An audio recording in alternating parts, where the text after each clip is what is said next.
Welcome to English Podcast for Listening and Speaking.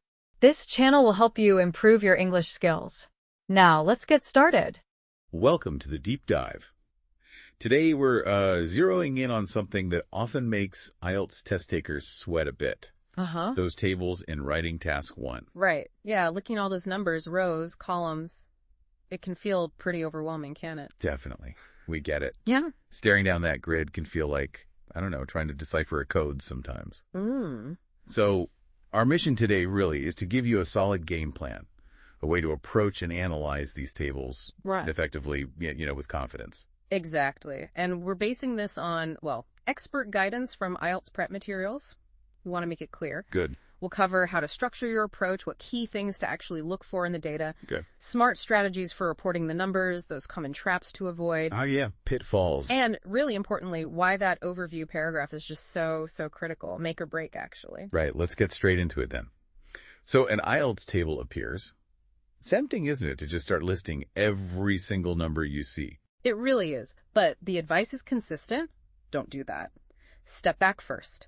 Look for the bigger picture, the main story the data is telling. So when we talk about structuring the analysis, what's the kind of recommended way to think about it? The key really is patterns. Are things generally high or low? Are there obvious similarities between categories or big differences? Okay. That helps you group information meaningfully. Don't just go figure by figure.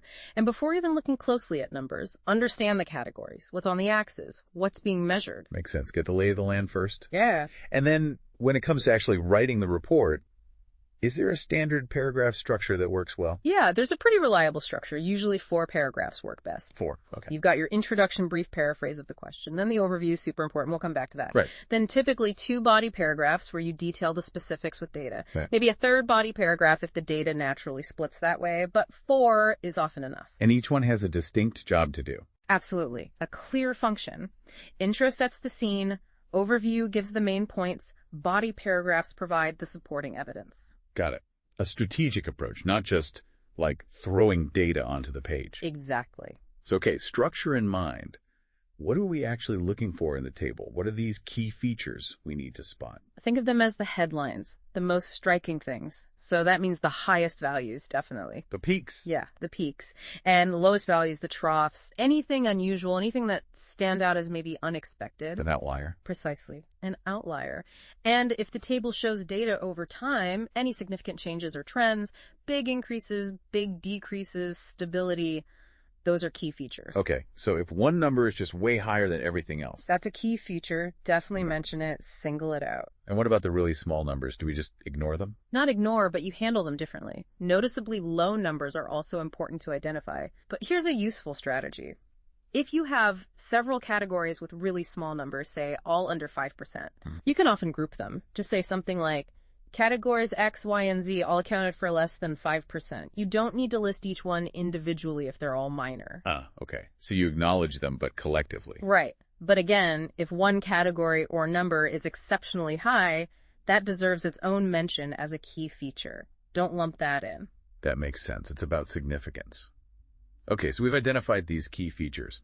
Now, the tricky part may be reporting all this numerical data effectively. What are the strategies here? Well, given how much data tables often have, grouping is essential. You absolutely need to group information that shows similar patterns or trends. Why is that so vital? Because if you try to report every single tiny detail, your report gets long, rambling, and you lose focus on the main points. That actually lowers your score. Right. But on the flip side, if you miss out the key information, that also lowers your score. So it's a balance. Finding that sweet spot. Exactly. Planning your body paragraphs is key here. Think about how the table is organized, usually categories across the top and down the side. That often gives you a logical way to divide your information for body paragraphs 1 and 2. And when we're writing those body paragraphs, referencing the numbers, what's the golden rule? The golden rule is, every single statement you make about the data in your body paragraphs must be supported by specific numbers from the table.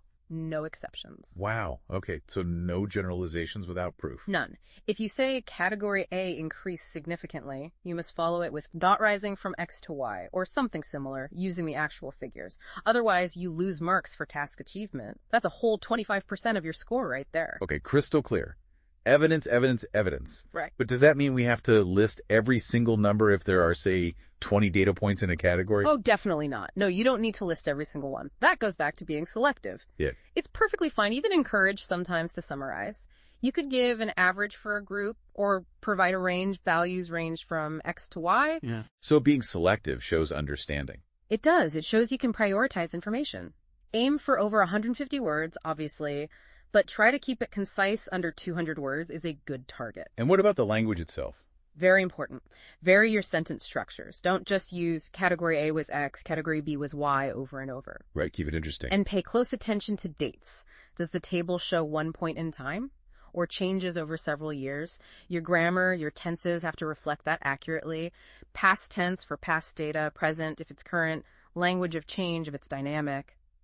That's a crucial detail. Language needs to match the data type. Any other language tips? Yeah. Like paraphrasing. Yes, paraphrasing is good for vocabulary, but don't force it. Trying to paraphrase every word from the question or the table headings can lead to awkwardness or, worse, inaccuracy. Wow. Choose key terms to paraphrase if you can do it naturally and accurately. But sometimes, using the exact term from the table is the clearest and best option. Accuracy, for both information and language, is absolutely paramount for a good score. Accuracy above all. Got it. Okay, so we know the goal. Let's flip it. What are the common mistakes? The things that people regularly get wrong with these tables? There are quite a few common pitfalls, unfortunately. We've touched on some, like getting bogged down in too many small details, listing everything. Like the data dump. Exactly. Or the opposite, missing key information, not highlighting those highs, lows, or main trends. Okay. A big one, as we just said, is making statements in the body paragraphs without backing them up with the actual numbers. That's a guaranteed score dropper. Mm-hmm. Being repetitive with sentence structure is another. Using the wrong tense because you didn't check the dates. That's quite common too. Simple mistake, but costly. Very. Vocabulary errors from trying too hard to paraphrase. That happens. Okay, what else? A fundamental one is confusing the purpose of the paragraphs, especially not understanding what the overview is for. We keep coming back to that overview. But because it's that important. Yeah. Also, poor grouping in the body paragraphs, like mixing apples and oranges, categories that don't logically belong together. I see. Disorganized. Yeah. And writing an overview that's too vague or incomplete or just doesn't cover all the main features you should have spotted. It really does sound like the linchpin. It is. Oh, and a couple more quick ones. Treating it like an essay. You don't need a long philosophical introduction or a separate conclusion paragraph summarizing what you just said. Just intro, overview, body paragraphs. Pretty much. And finally, a small detail, but it shows care. Refer to categories by their actual names from the table, not just the first column or the second row. Use the labels provided. Right. Be specific. Use the language of the table. Now, let's properly focus on this overview paragraph. You stressed it multiple times. Why is it the most important paragraph? Simply put, the overview is your chance to prove to the examiner right up front that you understand the big picture presented in the table. It summarizes the main message of the data. Without a good overview, it's very, very hard to get a high score. So what absolutely must be in it? It must contain a summary of all the key features. Remember those. The highs, the lows, the main trends, any significant comparisons or changes, whatever stood out when you first analyzed the table. Okay, all the headlines go in the overview. Exactly. But, and this is absolutely critical, you describe these features without using any specific numbers or data. No numbers at all on the overview. None. Zero. Putting data points in the overview is probably the most common mistake people make with it, and it will lower your score. Save the numbers for the body paragraphs. So the overview paints the picture in broad strokes, using words. Spot on. You're describing the overall patterns and main points generally. If your overview is weak or incomplete, or if you, say, put one key feature in the overview and another in a body paragraph, your score for coherence and cohesion, another 25% of the marks, will suffer. You haven't shown you can synthesize the main points effectively in one place. Wow, okay. The pressure's on for that paragraph. Can we maybe walk through a quick example? Like, if the table was about book sales over time, what would the overview mention? No numbers from it. Yeah. Sure. Let's say it showed sales for fiction, nonfiction, and reference books over 10 years. A good overview might say something like, overall, sales of fiction books increased considerably over the period, while reference book sales saw a significant decline.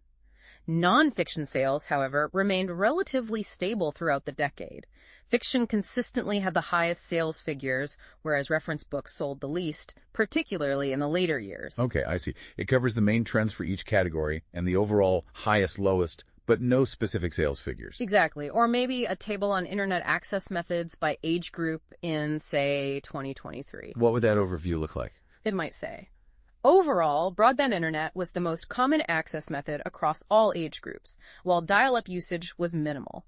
Noticeable differences existed between age groups, with younger people predominantly using mobile broadband, whereas older individuals showed a stronger preference for fixed-line broadband connections. Got it.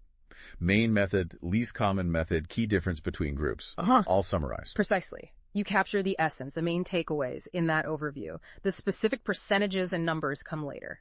This has been incredibly helpful, seriously clarifying stuff about tackling these IELTS tables. So, just to wrap up the key points. Structure your analysis first. Look actively for those key features, highs, lows, trends, outliers. Support every statement in the body paragraphs with specific numbers from the table. Avoid those common errors, like getting bogged down in detail or forgetting the evidence. Right. And crucially, nail that overview. Summarize all the key features there, but absolutely no specific data points in that paragraph. That's the recipe. Pretty much, be selective, group things logically, be accurate, and provide a clear, concise report of the table's main story. Fantastic. So here's something to think about as we finish. This skill you're honing for IELTS Task 1, analyzing data, spotting trends, reporting key findings, clearly it's not just for the exam, is it? Not at all. It's a real-world skill. Think about how often you encounter data. News reports, articles, maybe reports at work, or even just understanding, your own spending habits. How could these strategies we've discussed, identifying key features, structuring your analysis, summarizing main points, apply to other kinds of visual data you see? Like pie charts, line graphs, bar charts. It's definitely something to mull over.